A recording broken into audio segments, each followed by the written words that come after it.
नमस्कार, स्वागत है आपका। मैं हूं आपके साथ दिनेश अवस्थी। यूपी में सियासी घटनाक्रम तेजी से बदल रहा है। कैबिनेट मंत्री स्वामी प्रसाद मौर्य के इस्तीफे के बाद 24 घंटे के अंदर ही योगी सरकार के एक और मंत्री ने अपने पद से इस्तीफा दे दिया है। सरकार में वन, पर्यावरण एवं जंतु उद्यान मंत्री रहे दारा सिंह चौहान ने अपने पद से इस्तीफा दिया है। इस्तीफा देते हुए उन्होंने आरोप लगाया कि योगी सरकार में पिछड़ों, वंचितों, दलितों, किसानों और बेरोजगार नौजवानों के साथ प्रति उपेक्षाकृत रवैया अपनाया है। उन्होंने योगी सरकार पर दलितों और पिछड़ों के आरक्षण से खिलवाड़ करने का आरोप लगाया। उन्होंने अपना इस्तीफा राजभवन भेज दिया है। दारा सिंह मऊ जिले की मधुबन विधानसभा सीट से विधायक हैं। उन्होंने राज्यपाल को चिट्ठी भेजी है। योगी सरकार पर दलितों, पिछड़ों और युवाओं की अनदेखी का आरोप भी लगाया है। तो लगातार अब उत्तर प्रदेश में राजनीतिक हलचल तेज होती जा रही है। उठापटक भी लगातार हो रही है। तो वहीं कल बीजेपी से स्वामी प्रसाद मौर्य समाजवादी पार्टी में आए, तो आज एक और मंत्री ने इस्तीफा दिया है। दारा सिंह चौहान ने अपने मंत्री पद से इस्तीफा दिया है। साथ ही बीजेपी पर जमकर आरोप भी लगाए हैं। उन्होंने साफ तौर पर कहा कि जो पिछड़े, वंचित लोग हैं उनको उनकी उपेक्षा की गई है, युवाओं के साथ उपेक्षा की गई है, युवाओं को रोजगार नहीं दिया गया है। इससे परेशान होकर अब वो मंत्रिमंडल पद से इस्तीफा दे रहे हैं। तो अब एक और विकेट कह सकते हैं बीजेपी का गिर चुका है, जो अब उम्मीद ऐसी लगाई जा रही है कि ये भी समाजवादी पार्टी में शामिल होने जा रहे हैं।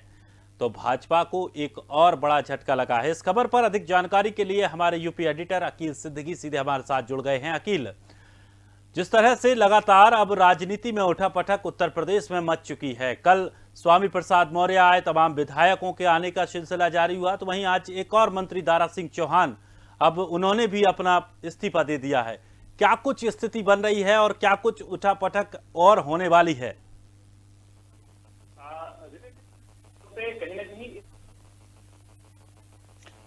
दिनेश, देखिए, निश्चित तौर पे कहीं ना कहीं इस जो भागदौड़ में कहीं ना कहीं बीजेपी का नुकसान ना हो जाए, ऐसे में कहीं ना कहीं जिस तरह आए दिन अब देखिए, चाहे वो स्वामी प्रसाद मौर्य के इस्तीफे के बाद कहीं ना कहीं अब दूसरे बड़े मंत्री कैबिनेट दारा सिंह चौहान ने अब इस्तीफा दे दिया है। हालांकि इससे पहले कई विधायक और कई मंत्री अब हो चुके हैं जो इस्तीफा देने के बाद समाजवादी पार्टी का दामन थाम चुके हैं। तो ऐसे में कहीं ना कहीं समाजवादी पार्टी मजबूत होती नजर आ रही है और बीजेपी कमजोर, क्योंकि कैबिनेट मिनिस्टर का जाना वो भी पिछड़े वर्गों के जाने का है। मऊ से ये विधायक रहे हैं और इसके मधुबन सीट से, और निश्चित तौर पे पहले ये कहीं ना कहीं वहां पे जो विधानसभा उसके आसपास में काफी वर्चस्व है इनका और वोट बैंक है। हालांकि देखिए, ये इतिहास रहा है कि दिल्ली को जीतना है तो उत्तर प्रदेश जीती है और उत्तर प्रदेश को जीतना है तो पूर्वांचल। ये सभी मंत्री जो इस्तीफा दे रहे हैं ये पूर्वांचल की उन सीटों से आते हैं जिससे कहीं ना कहीं लाभ उठाने की कोशिश अब समाजवादी पार्टी कर रही है। समाजवादी पार्टी के बाद अखिलेश यादव ने इनका स्वागत भी किया है, ट्वीट करके, ट्वीट हैंडल पर जानकारी भी दी है ऑफिशियली कि जितने भी दारा सिंह चौहान का भी स्वागत है और इसके साथ साथ इनके आए हुए समर्थकों का भी स्वागत है। ये देखने को मिला है कि जिस तरह चाहे दारा सिंह हो, चाहे स्वामी प्रसाद मौर्य हो, ये दो बड़े चेहरे हैं बीजेपी के जो पिछड़े वर्ग से आते हैं। हालांकि देखिए, पिछड़े वर्गों को साधने के लिए कहीं ना कहीं बीजेपी कई ऐसी योजनाएं चला रही है, कई ऐसे पार्टी की तरफ से, संगठन की तरफ से चलाई गई योजनाओं में कहीं ना कहीं उसका अब नुकसान होगा। जिस तरह पिछड़े वर्गों की बात बीजेपी कर रही थी, अब वही पिछड़े वर्ग के लोग इस्तीफा देते हुए साफ साफ लेटर पे लिख रहे हैं कि कहीं ना कहीं उपेक्षाएं हुई हैं, सरकार ने जो वादे किए थे वो पूरे नहीं किए हैं, इससे तंग आकर हम इस्तीफा दे रहे हैं। किसान की बात भी इसी लेटर में दी जा रही है, तवज्जो दी जा रही है, चाहे वो स्वामी प्रसाद मौर्य हो, चाहे वो दारा सिंह चौहान है। दोनों लोग नौजवान और किसानों की उपेक्षाएं भी उसी इस्तीफे के दौरान लिख रहे हैं। तो कहीं ना कहीं अब नौजवान, किसान और पिछड़े वर्ग की वोट बैंक को लेकर कहीं ना कहीं ये बड़ी राजनीति हुई है। और बड़ा ये पॉलिटिकल आज की बड़ी खबर इसलिए भी है कि दारा सिंह चौहान बड़े चेहरे, कैबिनेट मिनिस्टर का इस्तीफा देने के बाद, हालांकि इससे पहले ओम प्रकाश राजभर ने कह दिया था, 2 महीने पहले भी इसकी तस्वीर साफ कर दी थी कि समय आते ही कहीं ना कहीं एक दर्जन से ज्यादा मंत्री हैं, आधे दर्जन से ज्यादा जो समाजवादी पार्टी में शामिल होंगे, 2 दर्जन से ज्यादा विधायक है जो समाजवादी पार्टी में शामिल हो, उसकी तस्वीर अब देखने को मिल रही है। तो कहीं ना कहीं स्वामी ओम प्रकाश राजभर की जो कहावत थी वो कहीं ना कहीं साफ होती नजर आ रही है। ऐसे में अब कहीं अखिलेश यादव लोगों से मुलाकात करना, उन्हें अपने में शामिल कराना, अब बड़ी बात यह है कि उन पूर्वांचल की सीटों पर जिन्हें जो दूसरे दल से यानी बीजेपी से जो आ रहे हैं उन्हें किस विधानसभा से सीट से टिकट दिया जाएगा, जो वहां पुराने कार्यकर्ता है, जो वहां पुराने समाजवादी है, जिनको पहले पूर्व की विधायक है, मौजूदा विधायक, उनकी सीटें कटेंगी, उनके जगह पे इनको दिया जाएगा तो वो कहां जाएंगे, ये सबको लेकर अब चिंतन मंथन अखिलेश यादव ने अपने पार्टी दफ्तर में शुरू कर दिया है। लेकिन निश्चित तौर पर कहीं ना कहीं समाजवादी पार्टी मजबूत होती नजर आ रही है। हालांकि कितना फायदा नुकसान इन चेहरे से होगा ये 2022 का चुनाव का नतीजा तय करेगा, उत्तर प्रदेश की जनता तय करेगी। लेकिन कहीं ना कहीं पिछड़े का जो चेहरा था, पिछड़े वर्ग वोटों का, वो कहीं ना कहीं अब समाजवादी पार्टी की तरफ जाता नजर आ रहा है। हालांकि बीजेपी अब डैमेज कंट्रोल को लेकर जुट गई है। जिस तरह डिप्टी सीएम केशव प्रसाद मौर्य ने देखिए 2 बार ट्वीट किया, कल भी किया था कि स्वामी प्रसाद मौर्य के लिए, आज दारा सिंह चौहान के लिए भी किया है कि डूबती हुई नैया पे पैर रखने का कोई मतलब नहीं है। कहीं ना कहीं उनको सूझबूझ से काम दारा सिंह को लेना चाहिए। तो ऐसे में ना इस बात का बयान भी कल देखिए स्वामी प्रसाद मौर्य ने भी दे दिया था कि जब एक बार तीर कमान से निकल जाती है तो वापस नहीं आती है। अब मैं उस दल से निकल गया हूं, उस दल में अब नहीं जाऊंगा। दूसरी तरफ अब दारा सिंह चौहान ने भी बयान दिया है कि बहुत सी ऐसी चीजें थी जिसे भारतीय जनता पार्टी ने पूरा नहीं किया, जो वादे करके हम लोग आए थे वो पूरा नहीं हुआ, इसलिए अब समाजवादी पार्टी में जा रहे हैं। तो कहीं ना कहीं अब दूसरे दल का उन्होंने रुख कर लिया है। अब बहुत कम समय बचा है, फर्स्ट फेज का चुनाव होना है 15 तारीख, यानी 3 दिन बाद उनका नॉमिनेशन भी होना है। उन पहले फेज के चुनाव है जो जहां पे पश्चिमी यूपी है। तो ऐसे में अब ये चेहरे कहीं ना कहीं समाजवादी पार्टी के मोहरे बनेंगे और प्रचार प्रसार भी करते नजर आएंगे। हालांकि पूर्वांचल में कहीं ना कहीं समाजवादी पार्टी मजबूत हो रही है। अब डैमेज कंट्रोल कैसे बीजेपी करती है, अमित शाह ने भी बागडोर अब उत्तर प्रदेश का अपने हाथ में ले लिया है। 2 दिन से चिंतन मंथन वहां दिल्ली हाईकमान में चल रही है कि किनको टिकट दिया जाएगा। लगभग 100 से ज्यादा टिकटें कट सकती है, इसका अंदेशा था। लेकिन यह भी तस्वीर साफ है कि कहीं ना कहीं दारा सिंह की चर्चा काफी दिनों से चल रहा था कि कहीं ना कहीं इनको टिकट नहीं मिलेगा। तो इस बात का अंदेशा इनको था, उससे पहले भी समाजवादी पार्टी के संपर्क में रहे हैं।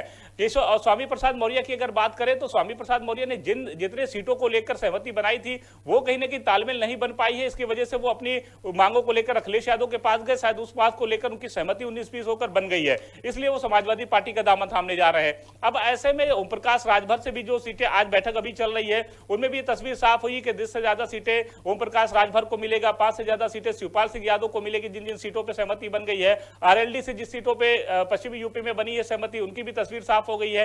तो अब ये जरूर मान लिया गया है कि समाजवादी पार्टी में जो बाहर के लोग अब आ रहे हैं, जो बड़े चेहरा है, जिनसे वोट बैंक है, चाहे वो पिछड़ा वोट बैंक को लेकर रहा हो, उनको अब तवज्जो दी जा रही है। हालांकि अखिलेश यादव पे पहले ने कहीं ना कहीं दब्बा लगा कि वो यादव और मुस्लिम की केवल राजनीति कर रहे हैं, जबकि वाई और एम को लेकर उन्होंने तस्वीर साफ कर दिया था कि युवा और महिला है। अब वो उन सभी वोट बैंक पर अब निशाना साधने की कोशिश कर रहे हैं, जिससे कहीं ना कहीं और वोट बैंक फीसदी बढ़े, तो उसका कहीं ना कहीं लाभ भी देखने को मिलेगा। हालांकि उत्तर प्रदेश की जनता ही तय करेगी कि कौन जीतेगा, कौन हारेगा, किस चेहरे पे चुनाव वोटिंग होगी, या टिकट या पार्टी के चेहरे पे चुनाव होगी, या पार्टी के राष्ट्रीय अध्यक्ष के चेहरे पे चुनाव होगी। तो इस बात को लेकर अब कहीं ना कहीं समय बहुत कम रह गया है।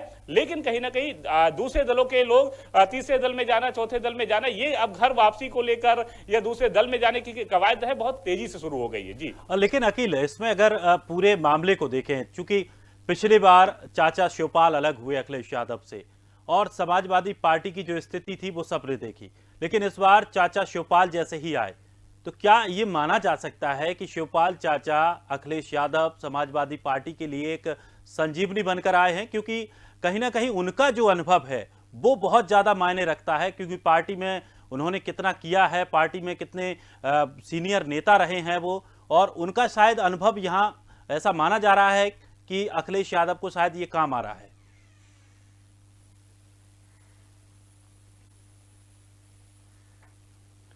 निश्चित तौर पे आएगा। देखिए, अखिलेश यादव ने जब सत्ता में रहते ही शिवपाल सिंह यादव को पार्टी से निकाला था, पहले मंत्रिमंडल से निकाला था पीडब्ल्यूडी के, उसके बाद कहीं ना कहीं पार्टी के प्रदेश अध्यक्ष पद से हटाया था। तो ऐसे में भारी नुकसान हुआ था और सत्ता से बाहर समाजवादी पार्टी गई थी।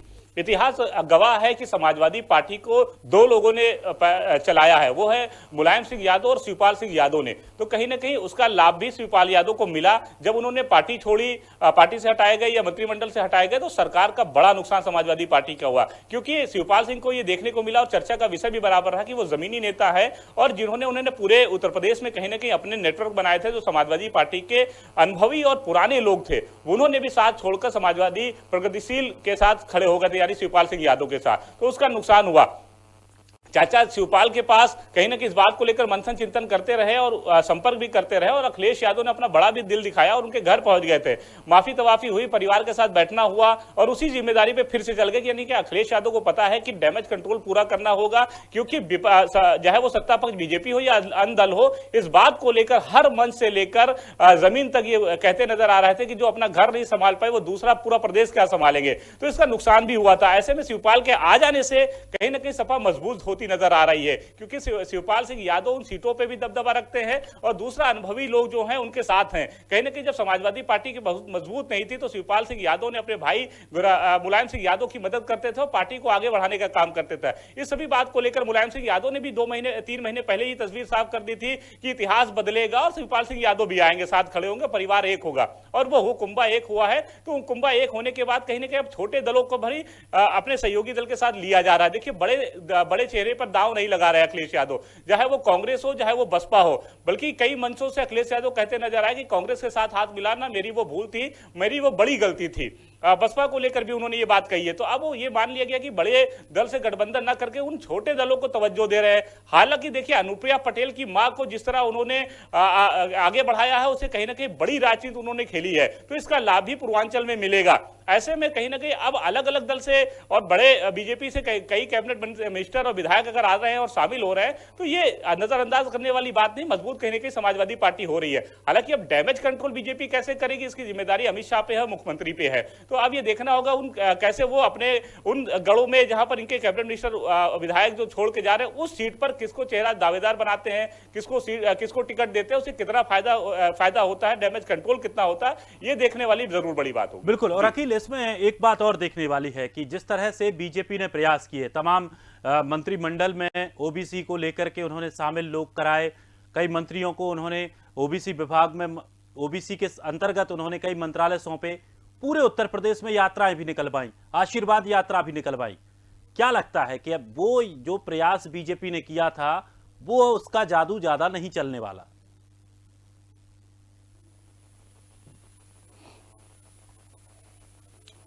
बिल्कुल कहा जा सकता है। हालांकि देखिए भारतीय जनता पार्टी ने जिस तरह विकास रथ यात्रा निकाली, उसका लाभ कितना होगा ये तो चुनाव का नतीजा तय करेगा। लेकिन कहीं ना कहीं इस बात को लेकर चर्चा थी कि जिस तरह विकास रथ यात्रा निकली है उसमें कई ऐसे विधायक हैं, कई ऐसे मंत्री हैं जिन्होंने सपोर्ट नहीं किया है।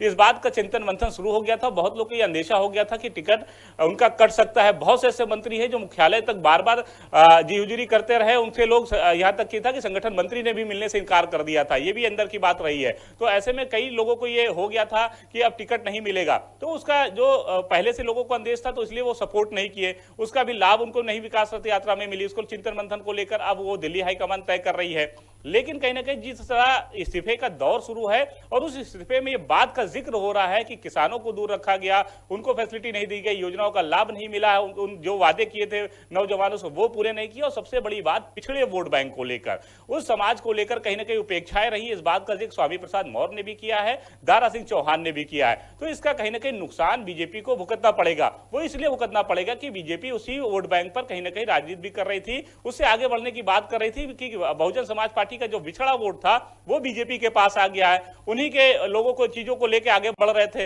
अब जब दो बड़े चेहरे पिछड़े वर्ग के लेकर पूर्वांचल के वो दूसरे खेमे में चले गए हैं, तो इसका कहीं ना कहीं खामियाजा बीजेपी को भुगतना पड़ेगा। डैमेज कंट्रोल कैसे करती है देखने वाली बात होगी, लेकिन कहीं ना कहीं समाजवादी पार्टी इन चेहरों का फायदा उठाएगी पूर्वांचल में और मजबूत होती नजर आएगी।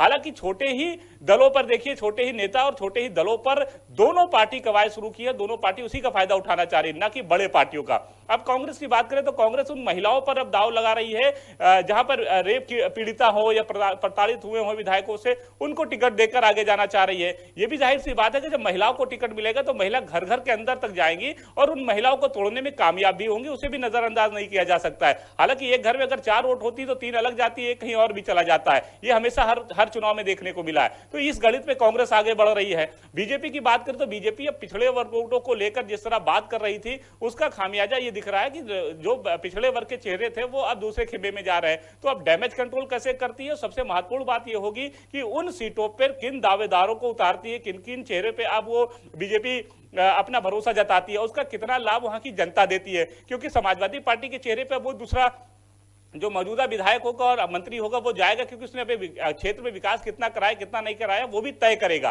तो अब वहां की जनता ये तय करेगी कि कहाँ किस रुख जाना है। अब देखने वाली बात होगी प्रत्याशी पर मतदान होता है या पार्टी वर्चस्व मतदान होता है। बिल्कुल, और ये बहुत ही महत्वपूर्ण बात रहेगी। फिलहाल बहुत बहुत शुक्रिया अखिल हमारे साथ जुड़ने के लिए। लेकिन जिस तरह से अब बीजेपी से लगातार मंत्री जा रहे हैं, ये बीजेपी के लिए वाकई चिंता का विषय बना हुआ है। लेकिन बीजेपी बड़ी पार्टी है, बड़ा उसके पास संगठन है, कोशिश उनकी रहेगी कि किसी भी तरह से इस पूरे डैमेज को कंट्रोल किया जाए।